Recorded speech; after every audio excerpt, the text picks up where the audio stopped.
Hello SL2. Tonight's topics are the product rule and the quotient rule. And the first thing I want you to think about is, why do we have a product rule? And from class we know that we can find the derivative with a sum by just taking the derivative of each item separately. If you think about a function that was in a product rule where you have one thing times the other, we want to determine if the same logic would work. If we had the derivative, would it equal the derivative times the other derivative? So let's go ahead and try that. Try this problem where we have our function is x times x to the 1/2 power. If we took the derivative of both and multiplied by each other, then the derivative would be 1 times 1/2 x to the negative 1/2.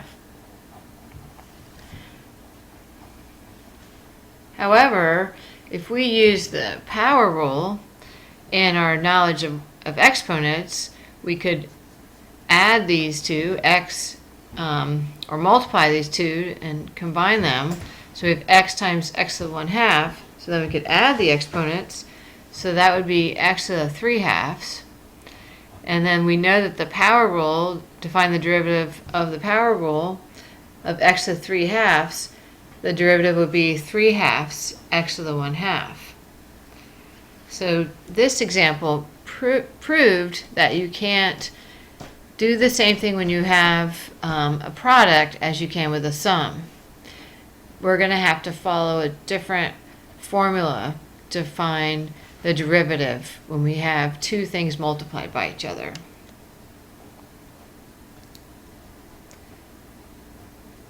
So we want to first take a look at the product rule formula, and I'm going to focus in on this first one because that's the one in your formula packet. I will show also this second way of looking at the product rule, but I want to make sure you understand the one in your formula packet first. So if you are looking at your formula packet, you'll see the product rule as dy dx equals the derivative of u respective x times v plus u times the derivative of v respect to x. So also understand that u of x and v of x are two functions of x where y is equal to u times v. So our first example, we have the square root of x times 2x plus 1. So our u will be the square root of x and our v will be 2x plus 1.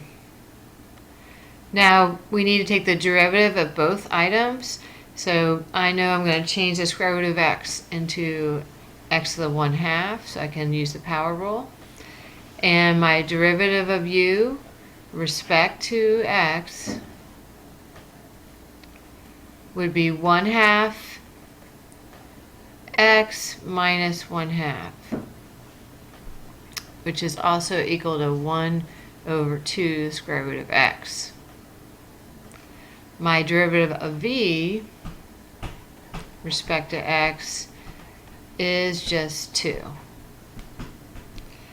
So now I have every part that I need for my formula. So I'm going to go ahead and substitute in. So to find my derivative of y respect to x, and because this whole function here should be set equal to y, and so we're finding the derivative of y respect to x. And our first part, we have the derivative of u respect of x times v, so that would be 1/2 the square root of x, and our v is 2x plus 1, plus our u times the derivative of v respect to x. So that would be square root of x times 2, so that would be 2 square root x.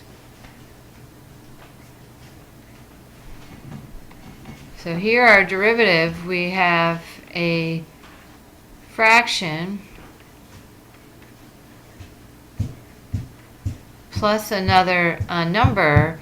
So go ahead and pause the video for a minute and go ahead and work out and combine these two fractions. So when you add these two, the common denominator would be 2 square root x, and then we would combine like terms, and our derivative of y respect of x would be 6x plus 1 over 2 times the square root of x. Okay, problem number 2, I want to go ahead and show you with the other method, the other formula, where we have y prime equal u prime of x times v of x plus u of x times v prime of x.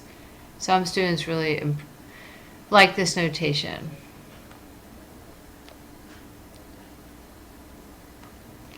So if y equals x squared times x squared minus 2v to the 4th power, and they want us to find the first derivative then of a product, then we can also use this formula. It's basically the same formula, just a little different notation. And u in this case would be x squared, and v is x squared minus 2x to the 4th power. And u prime of x, it's just what you think it is. It's the first derivative of u, so that would be in this case 2x. Then our first derivative of v, we're going to need to use the chain rule. So remember 4 times the inside here, x squared minus 2x, subtract 1 from 4 would be 3, times the derivative of the inside. So that would be 2x minus 2.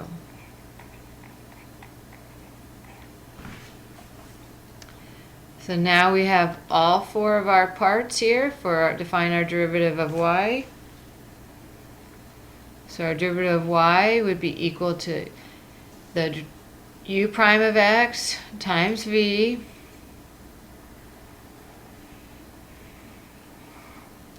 so 2x times x squared minus 2x to the 4th plus the u times the derivative of v prime.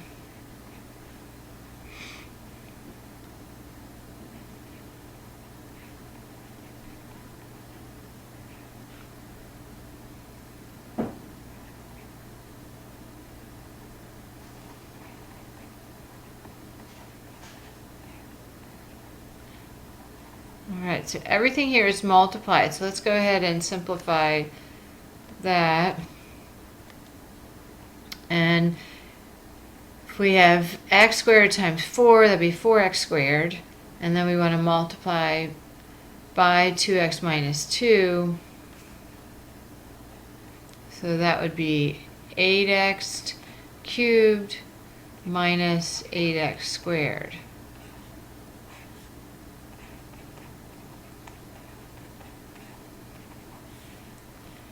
So our derivative of y would be 2x times x squared minus 2x to the 4th plus our 8x cubed minus 8x squared times x squared minus 2x to the 3rd power.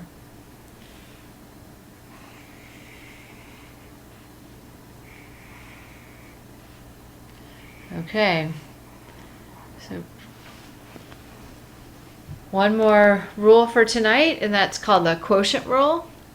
And a quotient rule is just like it sounds. We have the u of x being divided by v of x, so that's why it's called the quotient rule. And our derivative of our function would be equal to u prime of x times v of x minus u of x times v prime of x all over v of x squared. The one in your formula packet, notice this is the notation where they show you the y is equal to u over v, and the derivative of y with respect to x would be v times the derivative of u minus u times the derivative of v over v squared. So I'm going to first show a problem using this formula and then show a second example. So we have here our u and our v. And it's very important to write these parts out. A lot of students want to skip writing it down and then they end up making mistakes later. So make sure you're writing all these steps out, and then you'll take the derivative of both. So the derivative of u with respect to x, we're going to need to use the chain rule here. So it would be 3 in front, and then the inside stays the same. We subtract 1 from 3, so it would be 2, and then times the derivative of the inside, which would be 2. So the derivative of u would be 6 times 2x plus 1 squared. Our v is x to the 1/2, so our derivative of v is 1/2 x to the negative 1/2 power.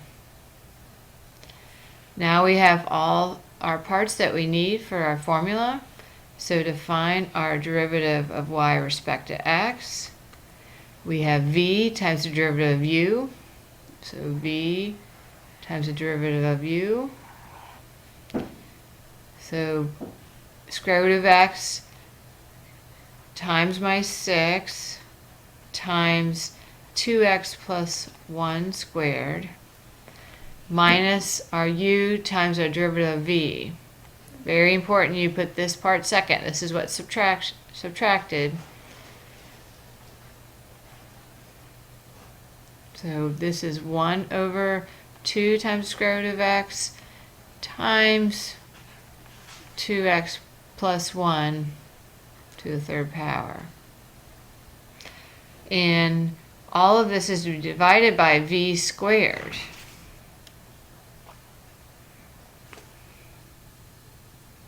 So v in this case is square root of x, so the square root of x squared. And now we're going to just simplify our fractions here. We're going to end up having to add these two and then thinking about what that means dividing by the square root of x squared. So go ahead and pause and try to simplify this on your own and bring it back. So you first had to add here and find the same common denominator. So for here we would have to multiply by 2 square root of x over 2 square root of x to find they have the same common denominator of 2 square root of x.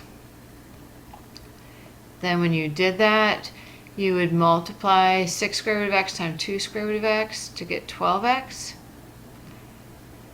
And on this side, because it already had the common denominator, you didn't have to multiply anything.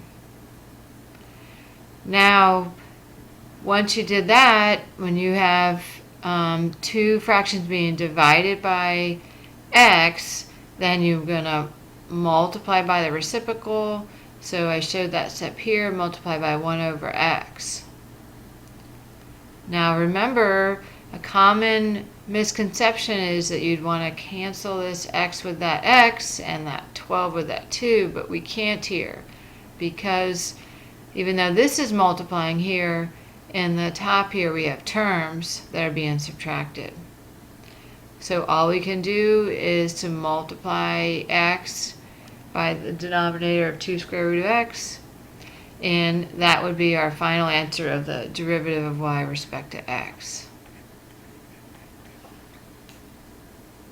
Okay, there's one more problem, and I'm going to use the one with the prime, so q prime of x formula. So here's my u, and there's my v. My first step is to write them down and take the derivative. So go, and you should have gotten for u x squared, u prime of x 2x, and here's your v and v prime of x. I'm going to go ahead and finish this problem on the next video, and that should be it.